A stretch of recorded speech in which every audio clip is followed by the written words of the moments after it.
시청자 여러분 안녕하십니까? 뉴스9 윤정호입니다. 이른바 김건희 여사의 명품 수수 논란이 막바지를 향해 가고 있습니다. 한 차례 검찰 수사심의위원회가 김 여사가 혐의가 없다고 불기소를 권고했었죠. 오늘은 최재형 목사가 자신을 기소해달라고 요청해 연 또 다른 검찰 수사심의위가 이 시각 열리고 있습니다. 오늘 결과에 따라 검찰의 부담이 커질 수도 줄어들 수도 있습니다. 다만 민주당 등 야당은 결론이 어떻게 나든 법적 판단과는 상관없이 정치적 판단을 사실상 요구하는 특검으로 몰아갈 게 뻔합니다. 그래서인지 수심위의 논의가 예상보다 길어지고 있는데 대검찰청에 나가 있는 취재기자 연결해 보겠습니다. 권영석 기자. 네, 대검찰청에 나와 있습니다. 자, 아직도 결론이 안 난 겁니까? 네, 오후 2시쯤 시작된 검찰 수사심의위원회는 7시간이 지난 지금까지도 계속되고 있습니다. 지난 6일 오후 2시에 시작해 저녁 7시 20분쯤 결론을 낸 김건희 여사 수심위 때보다 더 길어지고 있는 겁니다. 수심위에는 무작위로 선정된 외부위원 15명과 검찰 수사팀, 최재형 목사의 변호인이 출석했습니다. 검찰이 먼저 불기소 의견을 설명하고 위원들의 질의를 받아 답변하는 데 3시간, 이어 최 목사 변호인이 설명과 질의응답하는 데 2시간 20분이 걸렸습니다. 최 목사 측은 그동안 언론에 공개하지 않은 녹음 및 영상 파일을 수심위에서 재생했다고 밝혔습니다. 최 목사 측은 통일TV 송출 재개 등을 청탁하기 위해 명품을 건넸다고 주장한 것으로 전해졌습니다.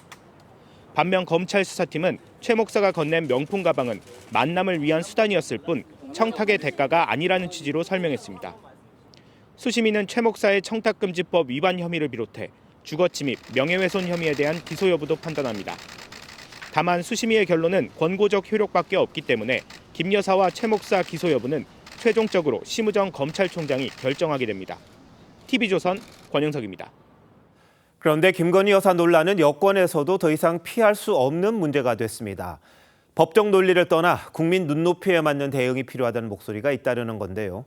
한동훈 대표가 이번 만찬 때 독대를 요구했던 것도 김 여사 문제를 의제 중 하나로 논의하기 위해서였다고 합니다. 한송원 기자입니다. 민주당 이재명 대표가 SNS에 군주 민수라는 사자성어를 언급했습니다. 임금은 배, 백성은 물이라는 뜻으로 백성이 언제든 임금을 뒤집을 수 있다는 겁니다. 박근혜 전 대통령 탄핵 당시 회자된 사자성어로 정권 심판을 넘어 탄핵 가능성까지 시사한 것 아니냐는 해석이 나왔습니다. 실제로 야권에선 공천계의 의혹까지 불거지면서 김 여사 이슈를 정권의 약한 고리로 보는 분위기가 강합니다. 국민의힘은 실체 없는 은폐라며 관련 의혹에 선을 긋고 있습니다. 제가 아는 바로는 특별히 당시에 시스템 공천에 의해서 진행됐기 때문에 특별히 관여할 여지가 없었다. 저는. 하지만 사실 여부를 떠나 김 여사 의혹에 따른 민심 이탈이 심상치 않은 걸로 보고 있습니다. 당에 적극적 대응을 요구하는 목소리가 나오는 이유입니다. 저는 제대로 수사가 돼서 명백하게 아무런 의심을 가지지 않을 수 있는 정도 수준까지 다 밝혀야 된다고 봅니다. 우리 정부나 여당에서 사과하고 제대로 해소하고 넘어가야 될 부분이 아닌가 이렇게 생각합니다. 한동훈 대표가 윤석열 대통령에게 독대를 요청했던 것도 김건희 여사 문제를 주요 의제 중 하나로 논의하기 위해서였던 걸로 알려졌습니다. 여러 가지 중요한 사람들이 많이 있죠. 그것도 그 중에 하나입니다. 여권 핵심 관계자는 한 대표가 김 여사 리스크를 국민 눈높이에서 해결해야 할 필요가 있다는 측면에서 대통령실에 독대 요청을 한 것으로 안다고 했습니다. TV조선 한송원입니다. 이런 가운데 오늘 저녁 대통령실에선 예고했던 대로 윤석열 대통령과 한동훈 국민의힘 대표를 포함한 지도부 만찬 회동이 있었습니다. 어떤 분위기였을지가 관심이죠. 대통령실 취재기자 연결합니다. 황선영 기자, 지금 시간이 9시가 좀 넘었잖아요. 만찬 끝났습니까? 네, 저녁 6시 반에 시작한 만찬은 조금 전 8시쯤 종료됐습니다. 이번 만찬은 대통령실 앞 분수정원에서 진행됐는데요. 일단 시작은 화기애애했습니다. 윤 대통령이 만찬장에 입장하자 참석자들은 박수로 환영했고 식사를 시작하면서 윤 대통령은 우리 한동훈 대표가 고기를 좋아해서 소고기와 돼지고기를 준비했다고 말했습니다. 오늘 메뉴는 바베큐를 포함한 한식이었고 오미자 주스로 건배를 했는데요. 술을 즐기지 않는 한 대표를 배려한 걸로 보입니다. 국민의힘에선 지도부 16명이, 대통령실에선 수석급 이상 참모 12명이 모두 참석했고 편안한 분위기에서 식사를 하기 위해 별도 영상 촬영도 하지 않은 걸로 전해졌습니다. 또 만찬 뒤에는 10여 분간 산책 시간도 있었습니다. 네, 뭐 영상 촬영도 안 했다니까 분위기가 좀 밋밋했다 이런 생각이 좀 들고요. 거의 30명 가까이 함께 했잖아요. 심도 있는 현안 논의 가능했을까 싶은데 어떤 얘기가 오갔답니까?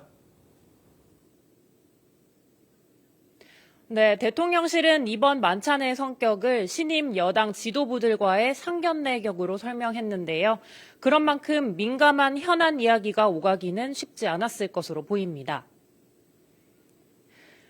윤 대통령은 이번 체코 방문 성과를 공유하고 여당에선 추석 민심과 정부에 대한 건의사항을 전달하는 자리란 건데 결국 관심을 모았던 의료개혁이나 김건희 여사를 둘러싼 논란에 대한 심도 깊은 논의는 쉽지 않았을 걸로 보입니다. 특히 한 대표가 요청했던 독대가 미뤄진 상황에서 국정 동력을 다시 확보할 만한 타협점을 찾긴 어려웠을 거란 관측과 함께 실질적 성과 없이 당정 이견만 재확인하는 자리였을 거란 우려도 나오고 있습니다. 용산 대통령실에서 TV조선 황선영입니다. 네, 대통령실 관련 이야기는 속보가 나온 대로 또 전해드리도록 하고요. 최재형 목사 검찰 수사 심의 관련해서 사회부 법조팀 이재준 기자 나와 있는데 더 얘기 나눠보도록 하겠습니다. 자, 이 기자 지금 7시간 넘게 심의가 계속되고 있다는 거. 이건 어떤 상황으로 봐야 될까요? 네, 시간이 길어지고 있습니다. 들려오는 소식으로는 15명의 심사위원들 모두가 질문을 했고요. 경우에 따라서 추가 질의가 또 이어지면서 장시간 수기가 거듭되고 있는 것으로 알려지고 있습니다. 검찰은 최 목사가 건넨 명품이 청탁 목적이 아니고 김 여사와의 만남을 갖기 위한 목적 그리고 함정 취재를 위한 것이었다 이렇게 주장을 했고 수사심의위원들에게 명품백 수수에 직무 관련성이 없다는 걸 강조한 것으로 전해지고 있습니다. 반면 최 목사 측은 청탁 목적이 있었다 이런 주장입니다. 오늘 이야기 한번 들어보겠습니다. 저는 청탁금지법 위반은 무조건 관철해야 된다라고 우리 변호사님한테 전권을 위임을 했고 네, 그러니까 검찰이 김 여사 기소를 압박하기 위해서 자기 자신도 처벌을 받겠다 이런 이야기입니다. 하지만 앞서 지난 6일에 열린 김 여사에 대한 수사심의위원회는 청탁성, 대가성이 없다면서 불기소로 결론을 내린 바가 있죠. 이 두 사람의 혐의가 마치 동전의 양면과 같다는 점에서 오늘 수심위가 엇갈린 결론을 내리면 지난 정부에 도입한 수사심의위원회 제도 자체에 대한 논란도 불가피해 보이는 상황입니다. 자기를 처벌해달라고 수사심의를 요청하는 거 참 이례적이기도 하고요. 굉장히 참 도덕적인 부분 같기도 합니다. 어떻게 보면. 자, 수심위 결론이 나오면 앞으로는 어떤 절차가 진행이 된 겁니까? 네, 앞서 수사팀 그리고 이창수 서울중앙지검장이 전임이죠. 이원석 전 검찰총장에게 이 김 여사를 무혐의 처분하겠다는 보고를 수차례 한 것으로 알려져 있습니다. 하지만 이 전 총장이 이 소모적 논란이 지속되지 않아야 한다는 이유로 직권으로 김 여사에 대한 수사심의위원회를 열었는데 당시 이 총장이 이야기를 들어보겠습니다. 검찰 외부의 의견까지 경청해서 공정하게 사건을 최종 처분하는 것이 바람직하다는 뜻입니다.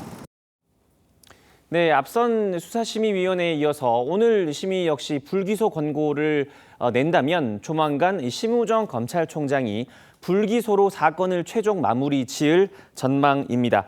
만약 결론이 엇갈린다 하더라도 앞서 무혐의 의견을 냈던 수사팀의 판단이 존중될 가능성이 높습니다. 자, 김 여사는 이 사건 말고도요. 이 도이치모터스 주가 조작 사건, 이 수사가 계속 진행되잖아요. 이건 어떻게 처리가 될까요? 네, 그렇습니다. 주가 조작 혐의를 받는 일당들에 대해서 지난 12일이죠. 2심 법원이 유죄를 또 선고를 하면서 이 검찰이 더 이상 김 여사에 대한 처분을 미룰 명분은 없다. 이런 이야기가 나오고 있습니다. 특혜 조사 논란까지 감수를 하면서 지난 7월 제3회 장소에서 김 여사에 대한 대면 조사까지 마친 상태니까요. 어쨌든 특히 이 전주 손모 씨가 2심에서 이 방조죄로 유죄를 선고받으면서 검찰이 김 여사 처분에 대한 고민이 깊어지고 있는 상황은 맞습니다. 자, 근데 야당은 뭐 오늘 수심위 결론 상관없이 김 여사에 대해서 특검 계속하겠다. 뭐 이런 입장이죠. 네, 그렇습니다. 야당은 수심위 결과가 어떻게 나오든 간에 이 명품백 사건을 주요 사유로 명시한 김 여사 특검법을 계속 추진하겠다 이런 입장입니다. 김 여사 의혹의 끝은 어디냐며 오늘도 공세 수위를 높이고 있는데요. 반면 대통령실 관계자는 특검법은 위법이어서 타협하지 않겠다며 다시 한번 거부권 행사를 예고했습니다. 네, 이 기자 결론 나오면 다시 한번 알려주시죠. 고맙습니다. 대한민국 체육계가 국회 증언대에 섰습니다. 이기흥 대한체육회장, 정몽규 축구협회장, 홍명보 축구대표팀 감독 등인데 여야 의원들은 특히 한 목소리로 축구 대표 감독 선임 과정에 문제가 있다고 지적했습니다. 하지만 정 회장이나 홍 감독 모두 불공정하거나 특혜라고 생각하지 않는다고 일축했습니다. 정민진 기자의 보도입니다.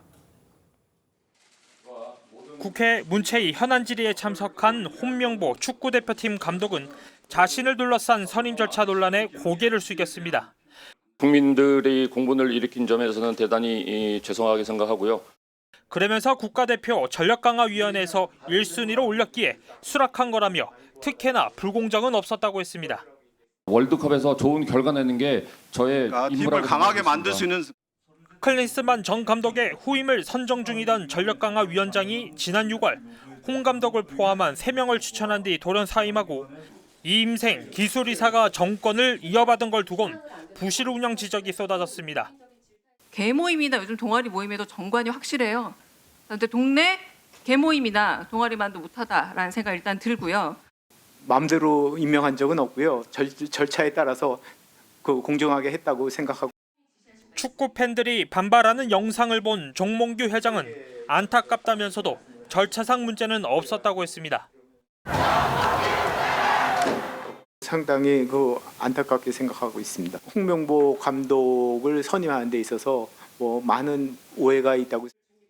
대한체육회 이기흥 회장은 문체부를 향해 괴물 정치 집단이라고 표현했다는 기사가 잘못됐다고 말했지만 이후 목소리가 공개되면서 결국 사과했습니다.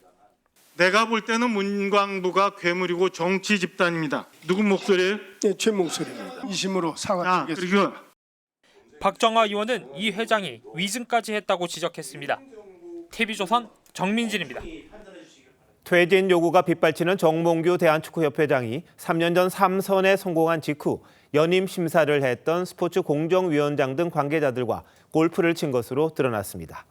4선 도전 여부에 대해서는 확실하게 가타부타 답하진 않았지만 가능성을 열어둔 듯 했습니다. 이어서 성민혁 기자입니다. 상암에서 열린 태국전. 응원석에 정몽규 아웃 표말이 여럿 보입니다. 정몽규 회장에 대한 사퇴 요구는 클린스만 감독이 물러났을 때부터 불거졌습니다. 홍명보 감독을 사령탑으로 데려온 직후 치른 지난달 A매치 땐 야유 소리가 더 커졌습니다.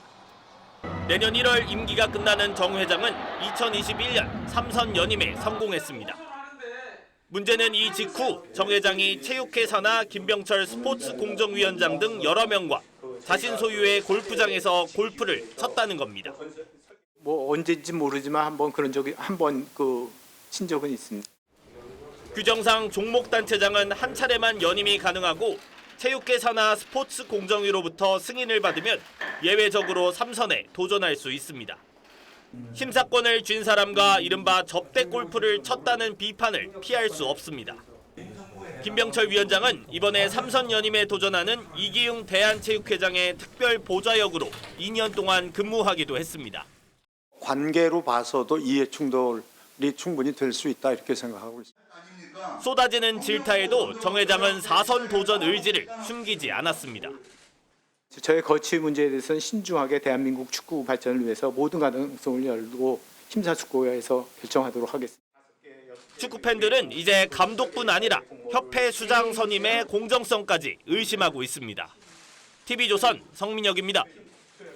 미 공군의 초음속 전략 폭격기 B-1B 랜서는 북한 김정은이 가장 두려워하는 전략 자산입니다. 핵을 포함한 60톤의 폭탄을 싣고 저공, 고속 침투가 가능해 2017년엔 북한 몰래 북방 한계선을 넘어 풍계리 부근까지 날아간 적도 있었습니다. 다음 주 국군의 날 행사장 상공에 이 B1B 랜서가 뜬다고 합니다. 미 전략 폭격기가 국군의 날 사열에 참여하는 건 이번이 처음입니다. 윤동빈 기자의 단독 취재입니다. 미 공군의 전략 폭격기 B1B 랜서가 10월 1일 국군의 날 행사가 열리는 서울공항 상공의 모습을 드러냅니다.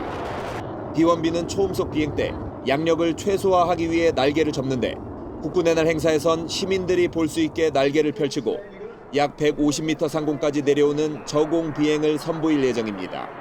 B1B의 최고 속도는 1,340km이며 전후 행동 반경은 5,543km가 됩니다. 현재 한미군 당국은 B1B 랜서의 호위 임무를 맡을 전투기 기종을 논의 중인데 국군의 날 행사에 미 전략 폭격기가 참여하는 건 처음입니다.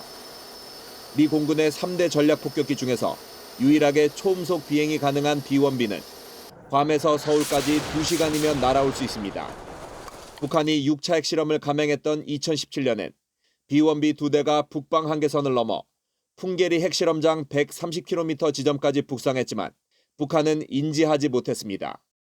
미 전략 폭격기의 이번 사열은 오는 11월 미 대선을 앞두고 7차 핵실험 가능성이 나오고 있는 북한을 향한 강력한 경고 메시지가 될 거란 전망이 나옵니다. 미 버지니아급 핵추진 잠수함 버몬트함이 어제 부산에 입항했는데 북한 김여정은 자신들의 핵 능력을 한계 없이 강화하겠다며 반발했습니다. TV조선 윤동빈입니다. 체코 순방을 다녀온 윤석열 대통령이 순방 후 첫 국무회의에서 야권을 강하게 비판했습니다. 통일 포기를 주장한 임종석 전 청와대 비서실장을 향해서는 북한이 2개의 한국을 주장한 이후 입장을 바꾼 걸 누가 납득하겠냐고 지적했고 야당의 체코 원전 덤핑 주장에 대해선 정쟁은 국경선에서 멈춰야 한다고 말했습니다. 어떤 뜻인지 조성호 기자가 보도합니다. 국무회의를 주재한 윤석열 대통령이 최근 통일을 하지 말자고 주장한 임종석 전 비서실장을 강한 어조로 비판했습니다. 평생 통일이 인생 목표인 것처럼 말하던 사람들이 북한이 두 국가론을 주장하자 하루아침에 입장을 바꿨다며 반헌법적 발상이라고 지적했습니다. 반통일, 반민족 세력이라고 규탄하더니 하루아침에 입장을 180도 바꾼 것을 누가 납득할 수 있겠습니까? 또 공허한 말과 수사가 아닌 강력한 힘과 원칙에 의한 진정한 평화를 구축할 것이라고 강조했는데 임 전 실장뿐 아니라 최근 현 정부 대북 정책을 비판한 문재인 전 대통령을 겨냥한 걸로 보입니다. 윤 대통령의 직접 대응은 8.15 통일 독트린을 통해 통일 어젠다를 강화한 상황에서 이딴 야권의 공세에 밀리지 않겠다는 의미로 풀이됩니다. 최근 야권을 중심으로 제기된 체코 원전 적자 수주 의혹에 대해선 근거 없는 낭설이라며 개탄스럽다고 비판했습니다. 돕지는 못할 망정 이렇게 회방하고 가로막아서야 되겠습니까? 윤 대통령은 또 국정감사를 앞두고 질문하는 의원뿐 아니라 장관들도 스타가 될 수 있다며 적극적인 대응을 주문했습니다. TV조선 조성호입니다. 요즘 대통령실과 국민의힘 지도부 사이가 좀 틀어지자 민주당이 그 틈을 비집고 들어오려는 모습입니다. 의정 갈등 해법을 논의하기 위한 여야 의정 협의체에서 정부를 뺀 여야의만이라도 먼저 만나자고 제안한 겁니다. 앞서 이재명 대표도 한동훈 대표와 만났을 때 같은 제안을 한 걸로 알려졌는데 그때나 지금이나 여당은 모두 거부했습니다. 당정뿐 아니라 여야의 셈법이 모두 달라서 의료 문제 해결을 위한 묘안이 나올 수 있을지 답답합니다. 최지영 기자가 보도합니다. 국민의힘은 여야 의정 협의체 대신 정부를 뺀 여야의 협의체를 먼저 구성하자는 민주당의 제안에 갈등을 조장하는 방식이라고 거부했습니다. 의료계와의 대화 노력에 소극적인 태도를 보이더니 이제는 정략적인 접근을 택한 것이 아닌가 우려스럽습니다. 정부를 패싱하겠다는 건 의료 공백 해소에 아무런 도움이 되지 않는 발상이라고도 했습니다. 민주당은 공식적인 제안은 아니었다고 설명했지만 앞서 이재명 대표도 지난 1일 한동훈 대표와의 비공개 회담 때 비슷한 제안을 했지만 한 대표가 거절했던 걸로 알려졌습니다. 민주당 핵심 관계자는 정부가 의지가 없으니 정부를 빼고 국회에 대책기구를 만들자고 제안했지만 여당에서 난색을 표했다고 했습니다. 의료 대란 대책이 이걸 국회 내에서 여야 모두가 함께 좀 만들어서 해법을 좀 강구해 보자는 말씀을. 정부와 여야, 의료계 모두 다른 셈법에 협의체 구성이 어려워진 것 아니냐는 전망이 나왔지만 국민의힘은 이번 주말이면 협의체 구성 윤곽이 드러날 거라며 희망의 끈을 놓지 않았습니다. 여당 관계자는 주요 의료단체에 주말까지 참여 여부를 알려달라고 요청했다며 결과에 따라 이후 대응책을 논의할 거라고 했습니다. TV조선 최주원입니다. 야권에서도 민주당과 조국혁신당 사이에 갈등이 커지고 있습니다. 한 달도 채 남지 않은 10월 재보선 때문이죠. 결과에 따라 대표들의 리더십은 물론이고 향후 야권의 정치 지형에도 영향을 줄 수 있기 때문입니다.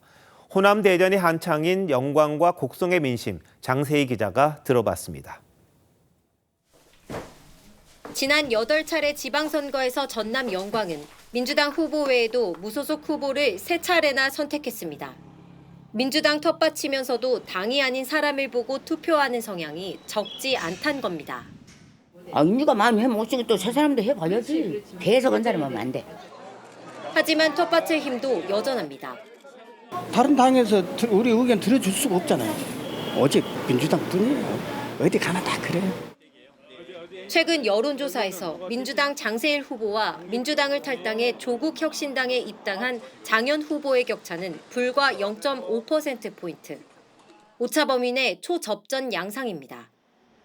전남 곡성에서도 힘 있는 야당과 새바람이 필요하다는 목소리가 엇갈립니다. 민주당이죠. 지금 정부 오는 것이 농민들을 못 살겠어요. 이대로 가면.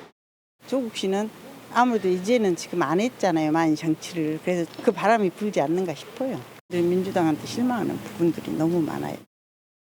지난 22대 총선 당시 민주당과 조국혁신당의 영광과 곡성, 비례대표 득표율 차이는 1%포인트 안팎이었습니다. 이번 선거 결과가 호남 정치 지형 변화의 변곡점이 될 거란 전망이 나오면서 양당 지도부도 총력전에 나선 모습입니다.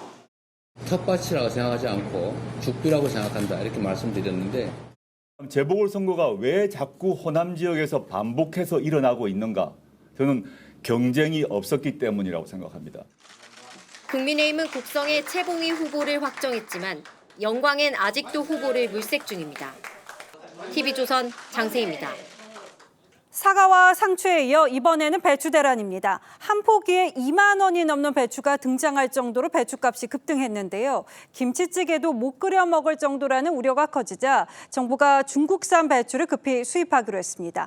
우선 오는 금요일에 16톤을 들여옵니다. 양이 많지는 않죠. 먼저 급한 불을 끄고 다음 달부터 배추 출하 지역이 늘어나는 만큼 시장 상황을 좀 보겠다는 건데요. 과연 김장철까지 배추값이 안정될 수 있을지 곽승환 기자가 배추 산지를 찾아가 봤습니다. 강원도 평창 대관령의 배추밭.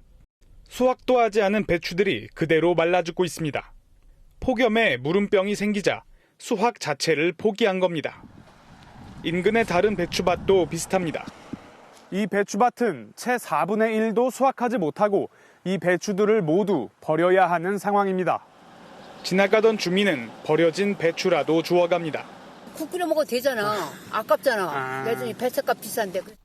가을 배추를 재배하고 있는 경북 문경의 한 배추밭. 폭염에 농사를 망친 70이 넘은 농민은 올해 같은 흉작은 없었다고 혀를 찹니다. 사람도 못 견딜 정도로 이게 높으니 그래 배추도 뭐 견디내겠어요. 그런데 이런 해는 난 처음 겪은 일 같아요. 김장용 가을 배추의 최대 산지인 전남 해남. 손바닥 크기로 자란 배추들이 최근 내린 폭우로 토사에 묻혀 있습니다.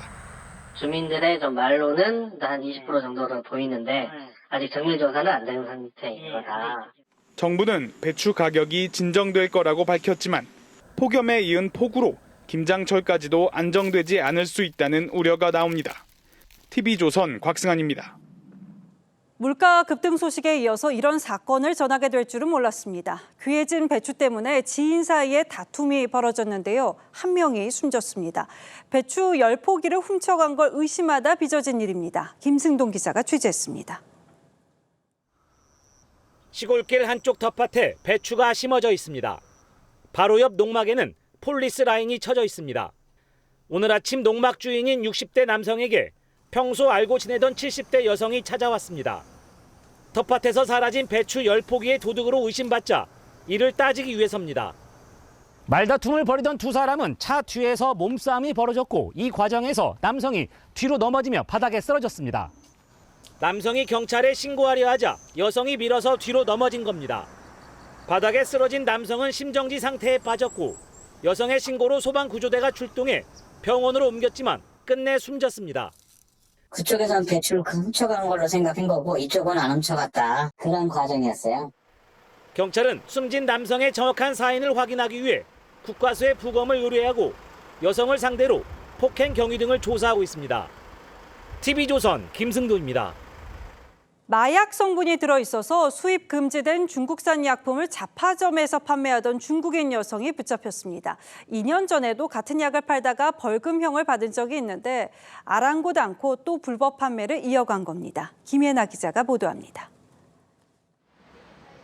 상점 간판들이 온통 중국어입니다.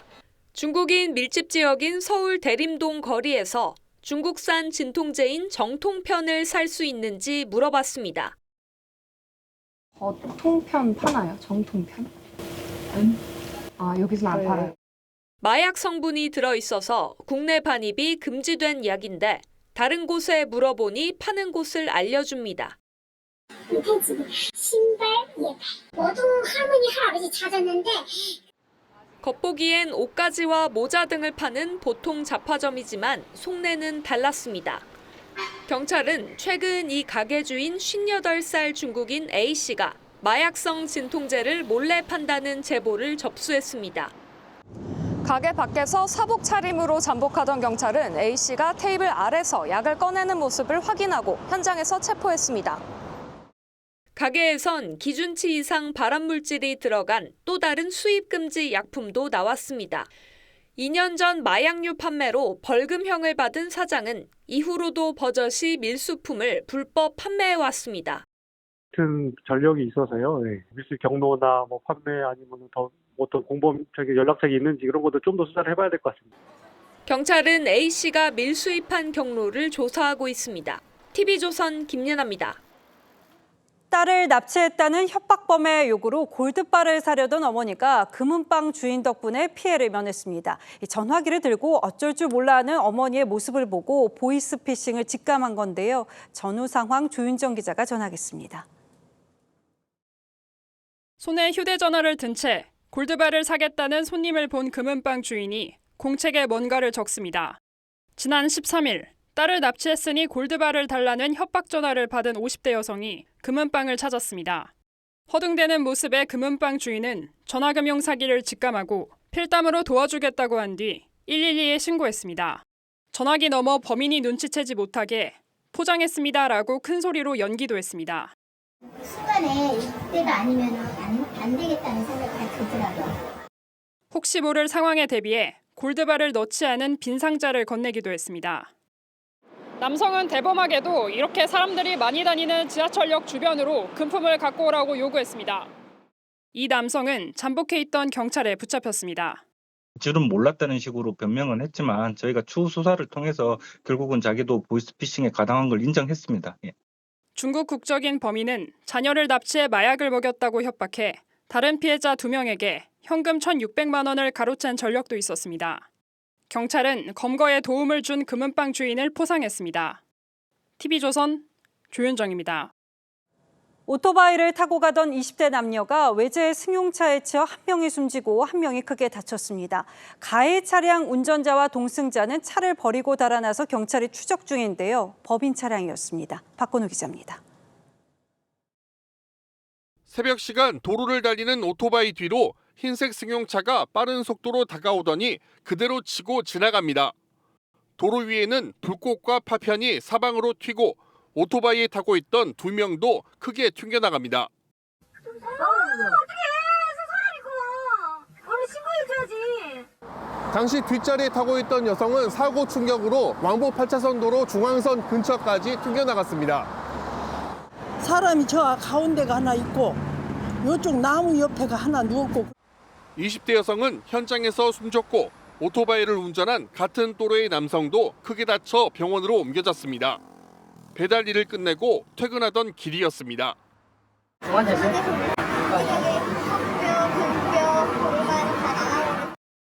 오토바이를 추돌한 외제차 운전자와 동승자는 아무런 구호 조치 없이 그대로 달아났습니다. 차량은 사고 장소에서 300m 떨어진 곳에 버려뒀는데 경찰 확인 결과 법인 명의였습니다.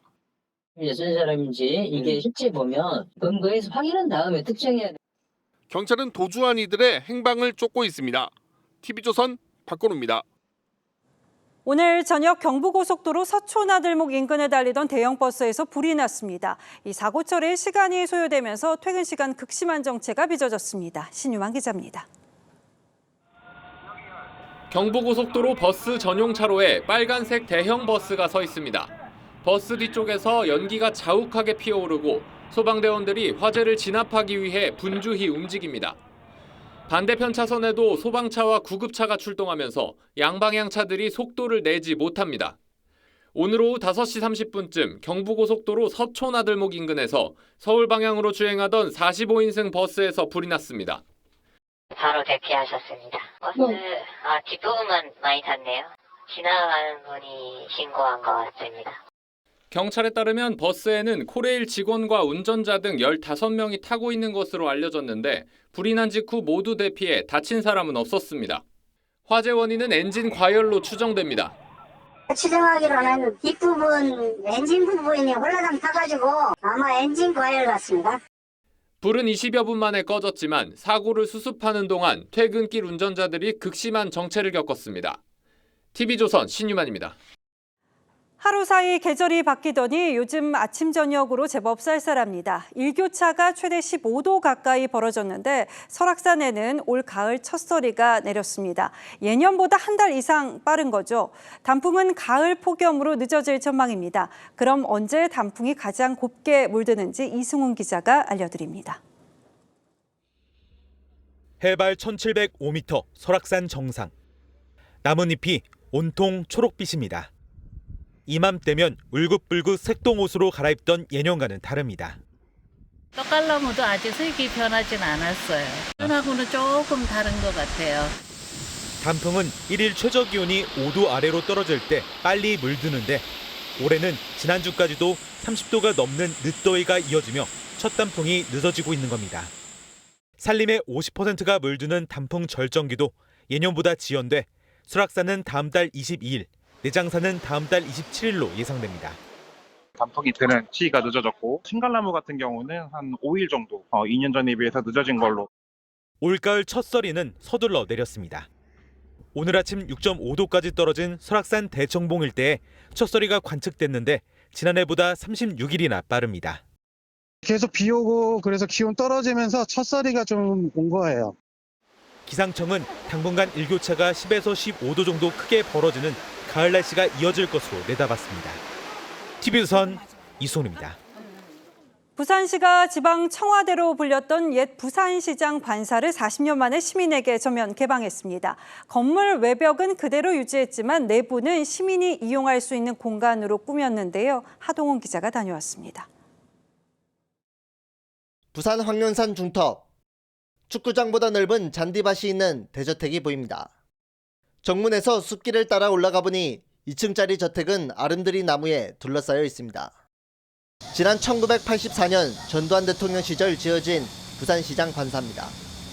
2020년 4월까지 12명의 부산시장이 이용했습니다. 1980년대까지는 지방청와대로 불리며 2층은 대통령 별장으로도 쓰였습니다. 부산시는 베일에 가려졌던 이곳을 40년 만에 시민에게 개방했습니다. 도심 속에 전원 같은 느낌이 들어서 너무너무 좋았어요. 산도 있고 앞에 바다가 있으니까. 건물 외벽은 그대로 보존하면서도 내부는 시민을 위한 공간으로 새롭게 꾸몄습니다. 과거 접견실로 쓰이던 공간입니다. 지금은 이렇게 전시장 등 다목적 문화 공간으로 탈바꿈했습니다. 2층 침실은 다양한 종류의 회의 공간으로 변신했고 계단식 대규모 강연장도 새롭게 들어섰습니다. 새 시민 공간의 이름은 권위주의에서 벗어나 자유롭게 도모한다는 도모헌으로 지어졌습니다.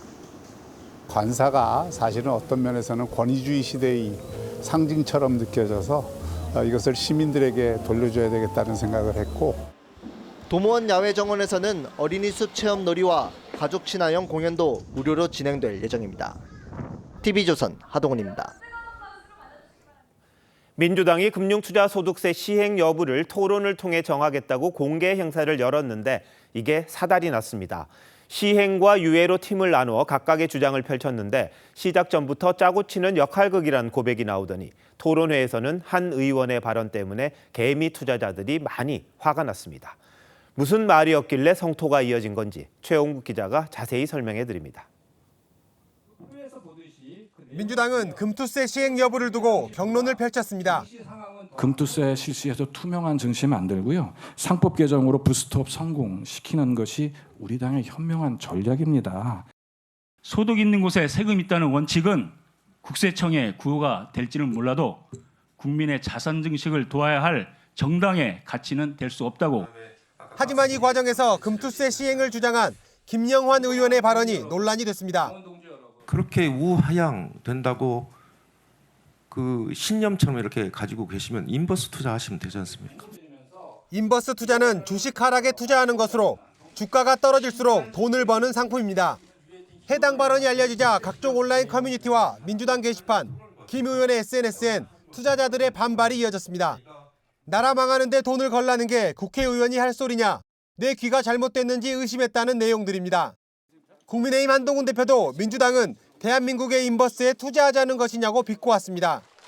논란이 확산되자 김 의원은 인버스 투자를 권유한 것이 아니라 주가 하락의 변수가 많다는 점을 비꼬아 답한 것이라고 해명했습니다.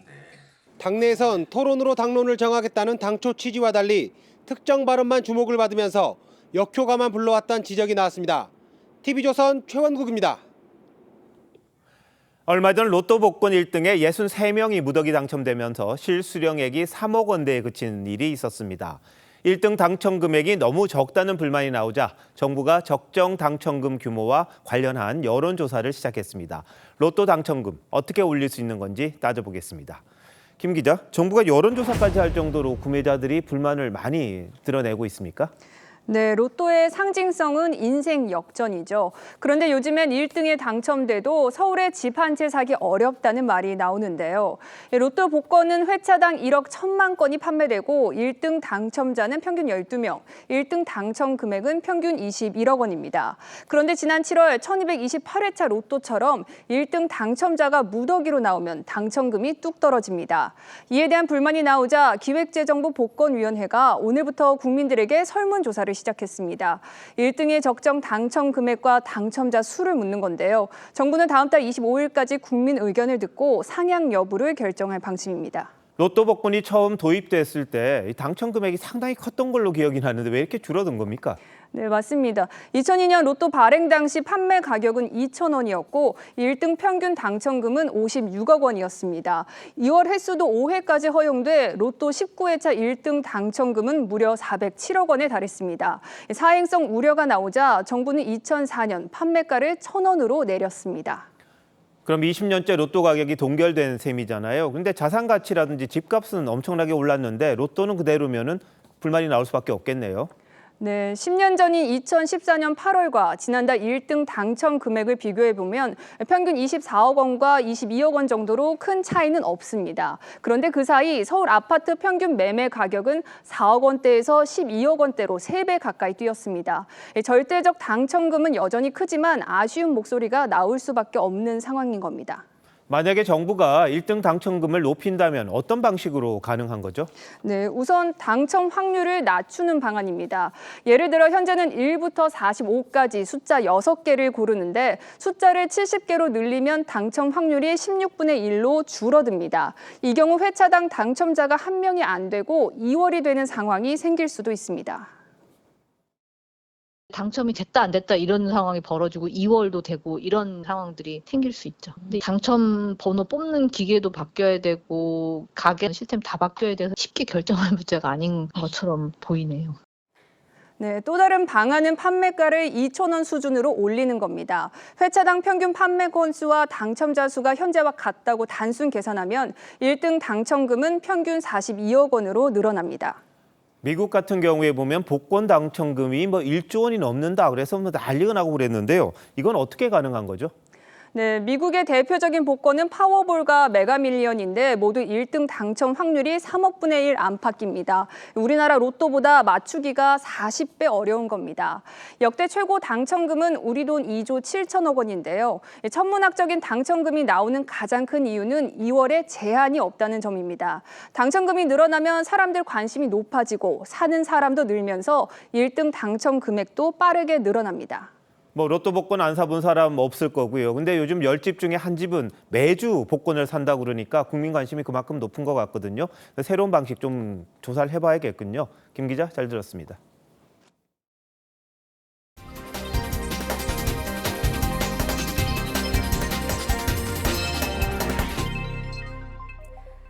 미국 대선 소식으로 이어갑니다. 해리스와 트럼프 두 후보의 지지율이 승패를 가를 경합주에서 여론조사마다 엇갈리며 엎치락뒤치락하고 있습니다. 초접전속 한 표가 아쉬운 상황에서 트럼프의 입이 거칠어지고 있는데요. 중국 때리기를 통해서 미국 우선주의를 분명히 했습니다. 이정민 기자입니다. 공화당 트럼프 대선 후보가 이번엔 중국을 정조준했습니다. 시진핑 주석이 약 69조 원 규모의 미국 농산물 구입에 합의했었다며 재선되면 이 문제부터 짚겠다는 겁니다. So the first thing I do is I would probably my first call I'm going to call up President Xi. I'm going to say you have to honor the deal you made. 세계 1위 농기계 업체엔 공장을 미국에서 빼가면 200% 관세 폭탄을 부과하겠다고 엄포를 놨습니다. 한 표가 아쉬운 상황에서 미국 우선주의를 내세워 농업계 표심을 공략한 겁니다. 최근 여론조사 결과 트럼프는 남부 경합주 3곳에서 지지율이 민주당 해리스 후보보다 2에서 5%포인트 우위를 기록했습니다. 하지만 전날 발표된 또 다른 조사에선 해리스가 경합주 5곳에서 1에서 3%포인트 앞섰습니다. 전국에 이어 경합주에서도 초박빙 구도가 이어지자 트럼프 특유의 편가르기도 재개됐습니다. 해리스는 유세 일정을 이유로 다음 달 가톨릭 행사에 불참한다고 했는데 트럼프는 자신은 행사에 참석한다며 해리스를 찍는 신자는 정신검사를 받아야 한다고 강조했습니다. TV조선 이정민입니다. 이스라엘이 레바논에 또다시 대규모 공습을 퍼부어서 하루 사이에 500명 가까이 숨지고 1,600명 이상이 다쳤습니다. 레바논은 이미 전쟁터를 방불케 하는 극심한 혼란 상태에 빠졌는데 이스라엘은 헤즈볼라 소탕을 명분으로 지상군 투입 가능성까지 열어뒀습니다. 이렇게 중동 일대 긴장이 격화된 것과 관련해 우리 정부는 유사시 우리 국민을 긴급 철수하는 방안을 논의했습니다. 황정민 기자입니다. 폭발음과 함께 파편이 하늘을 뒤덮습니다.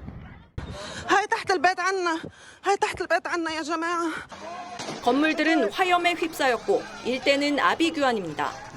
현지 시간 23일 이스라엘이 헤즈볼라를 겨냥해 레바논 남동부와 수도 베이루트에 대규모 공습을 벌였습니다.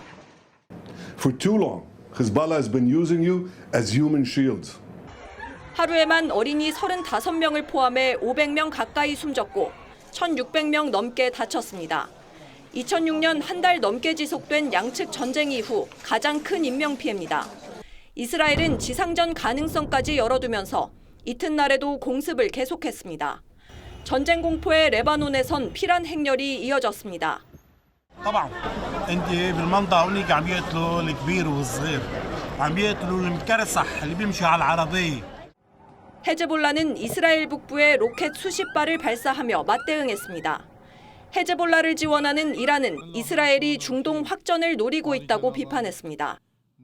We must not allow for Lebanon to become another Gaza at the hands of Israel. 유엔 등 국제사회는 민간인 피해를 우려하며 확전 자제를 촉구했습니다. 미국은 긴장이 고조되는 중동에 병력을 추가로 파견한다고 밝혔습니다. TV조선 황정민입니다. 물집 투성이인 안세영 선수의 발바닥 사진이 공개됐습니다. 그동안 안 선수는 경기력에 직접적인 영향을 끼치는 운동화에 한해서는 이 선수의 결정권을 존중해달라고 호소해왔는데요. 국회에서도 이 문제가 거론돼 협회가 후원사 물품 사용 규정을 바꾸겠다고 했습니다. 이다솜 기자입니다. 파리올림픽에서 28년 만에 여자 단식 금메달을 획득했던 안세영의 발바닥 사진입니다. 곳곳에 커다란 물집이 잡혀 안타까움을 자아냅니다. 한국 배드민턴의 간판으로 국제 무대를 누볐지만 안세영은 그간 자신이 원하는 운동화를 신고 뛰지 못했습니다. 배드민턴 협회 규정상 후원사의 용품을 강제로 써야 했기 때문인데 올림픽에 출전하는 44개의 종목 단체 중 이 같은 규정을 적용하는 협회는 배드민턴과 복싱뿐입니다. 여야 의원들은 이 부분을 강하게 질타했습니다.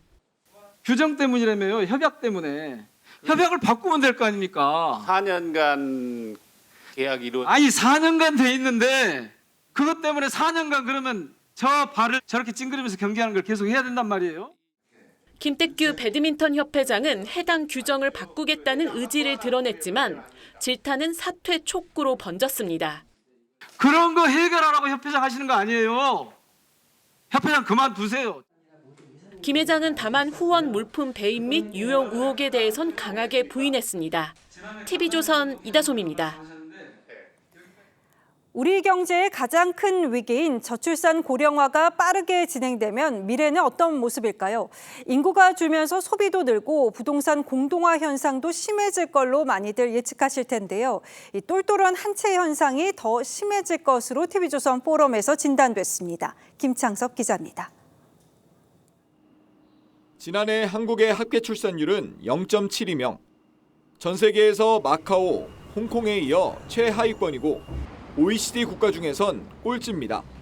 이대로 가면 50년 뒤 노인 비율이 절반에 달하고 성장 엔진은 꺼질 수밖에 없습니다. 저출산 고령화는 성장, 재정 등 우리 경제 전반은 물론 자산 시장에 큰 변화와 도전을 가져올 것으로 예상됩니다. 전문가들은 저출산 고령화로 잠재 성장률이 떨어지면 금융 부동산 시장은 더 민감하게 움직이고 있다고 진단했습니다. 한국은행이 금리를 내리더라도 예측처럼 움직이지 않을 수 있다는 지적도 나왔습니다. 너무 많이 내려와 있었던 금리가 오히려 변동성을 보이면서 위로 튀는 문제들도 생길 수도 있지 않을까요? 부동산 시장은 다주택자 규제가 계속되면 똘똘한 한채 선호 현상이 더 강해질 거란 분석이 나왔습니다. 사람 없어가지고 잘 나가는 회사들 연봉은 더 올라갈 것 같아요. 그러면 상급지의 아파트 가격은 계속 강세를 띌 가능성이 아주 높다. 강창희 행복백세 자산관리연구회 대표는 1, 2인 고령 가구가 늘면서 도심 소형 아파트 수요는 꾸준할 거라면서도 노년의 부동산 하락기가 겹치게 될 경우를 대비해 금융자산 비중을 높일 필요가 있다고 조언했습니다. TV조선 김찬소입니다.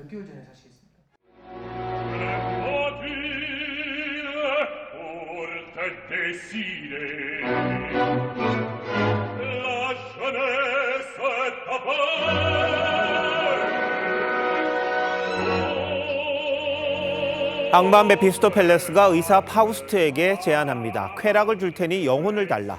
그러면서 말합니다. 모든 이론은 잿빛이고 영원한 것은 저 푸른 생명의 나무라네. 메피스토 펠레스 입을 빌린 괴테의 경구입니다. 메마른 지식에 안주하지 말고 생명의 가치에 삶을 던지라고 깨우칩니다. 중국 우한의 젊은 의사 리원양이 SNS 프로필에 올려 삶의 지표로 삼았지요. 그는 코로나 바이러스의 위험을 세상에 처음 알려 경고했다가 헛소문 유포로 몰렸습니다. 그가 코로나에 감염돼 숨지기 전 말했습니다. 정의는 사람들의 마음속에 있다. 회복해서 일선으로 복귀하고 싶다. 탈영병이 되고 싶지 않다. 규모 7.2 지진이 대만을 덮친 순간입니다. 산부인과 간호사들 피신하지 않았습니다. 요동치는 신생아실에 침대를 모아 온몸으로 붙듭니다. 다른 병실의 간호사들도 뛰어와 아기들을 지켜냅니다. 현장을 지키는 의사들 신상을 공개한 전공의가 구속되자 의료계에서 모금이 벌어지고 있습니다. 숭고한 독립투사, 의료계 잔다르크에게 돈벼락을 마치자고 합니다. 피해자는 아랑곳 없이 가해자를 감싸고 북돋우는 일부 행렬. 단단히 뒤틀렸습니다. 블랙리스트 작성과 유포, 엄연한 범죄입니다. 환자와 국민에게 막말과 저주를 퍼부은 의사, 의대생도 경찰이 추적에 나섰습니다. 황당한 비하 막말로 의료계에 먹칠을 한 의사도 있습니다. 의사를 대표한다는 의협의 부회장입니다. 간호법 개정안이 공포되자 간호사들을 장긴말 주제에 건방진 것들이라고 했습니다. 찌질하고 유치한 말도 거침없습니다. 그만 나대세요. 그럴 거면 의대를 가셨어야죠. 논란이 일자 글 안 내리겠다며 새 글을 올렸습니다. 그만 나대시라. 꼴 사납습니다. 의료계를 왕조 신분사회로 아는 분입니다. 혁명과 체계바라는 의사였습니다. 지휘부였음에도 가장 형편없는 무기를 골라 들었습니다. 전투에서 적군도 스스럼 없이 치료해 줬습니다. 잿빛 의료기술자가 아니라 푸른 생명의 나무였습니다. 어진 의술이라는 인술, 그만들 모독하시기 바랍니다. 9월 24일 앵커 칼럼 오늘 어떤 의료기술자들이었습니다.